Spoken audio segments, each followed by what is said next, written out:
Ce que l'enseignant va trouver comme service supplémentaire avec cette plateforme, c'est effectivement une grande bibliothèque de ressources variées qu'il va pouvoir intégrer au dispositif d'apprentissage qu'il souhaite mettre en place dans sa classe.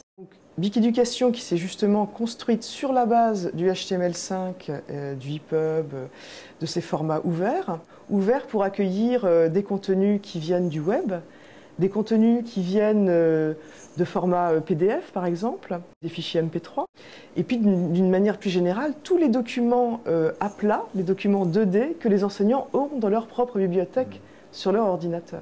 Au-delà de ce que l'enseignant va très facilement importer à partir d'une clé ou de son PC, eh bien, à partir de la rentrée 2013, sur la plateforme BIC Connect, l'enseignant va pouvoir accéder à une très vaste bibliothèque de ressources, qui sont des ressources éditoriales, des ressources multimédia riches avec de la vidéo, de l'interactivité du son, comme par exemple TerraProject en propose avec le module Alto Déchets sur le développement durable. Des ressources de type banque d'activités écrites, comme CED par exemple en différenciation en orthographe.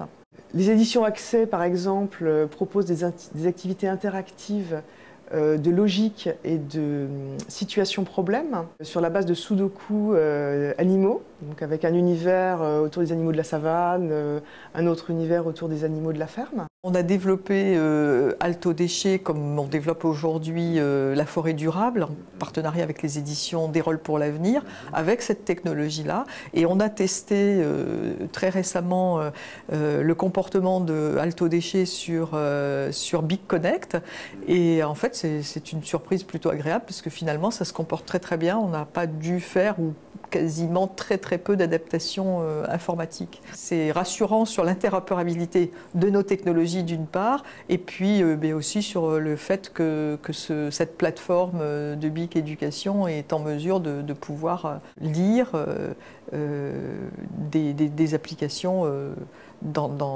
classiques en HTML5, JavaScript. Ce qu'on a intégré pour BICTab, en fait, ce sont des outils qui proviennent déjà de nos productions print.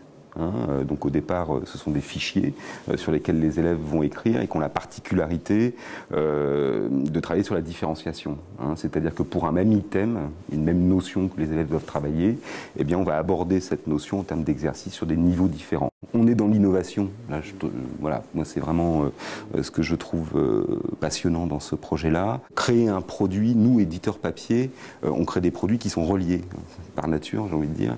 Donc la réflexion, c'est comment on peut morceler tout ça, comment on peut arriver au grain le plus fin, si je puis dire, pour que l'enseignant puisse disposer finalement des outils en direction de tel ou tel groupe d'élèves pour obtenir tel ou tel résultat. Deux mots sur la tarification de ces licences d'utilisation. Donc, comme nous sommes dans un environnement purement éducation, il a été très naturel de raisonner en licence d'utilisation pour une école et en permettant aux éditeurs de construire des tarifs en fonction d'une utilisation pour 6 ardoises, 15 ou 20 ardoises ou l'ensemble des stations présentes dans l'école. Toutes ces ressources sont toujours indexées par rapport au point du programme qu'elles concernent.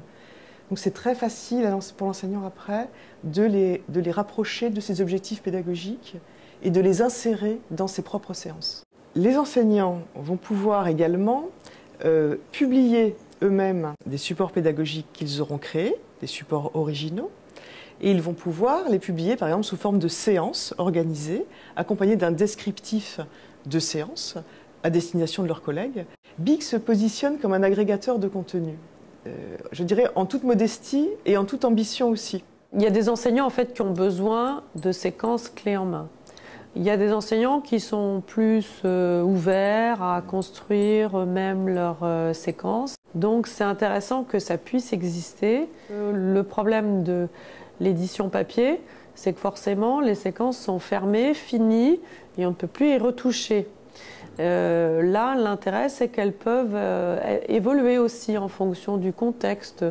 Là, on est allé au musée d'Orsay, mais peut-être qu'une autre fois, on ira au musée du Louvre. Alto Déchets, comme la forêt durable, sont des applications, des jeux, serious games, qui ont été conçus pour être des produits autonomes.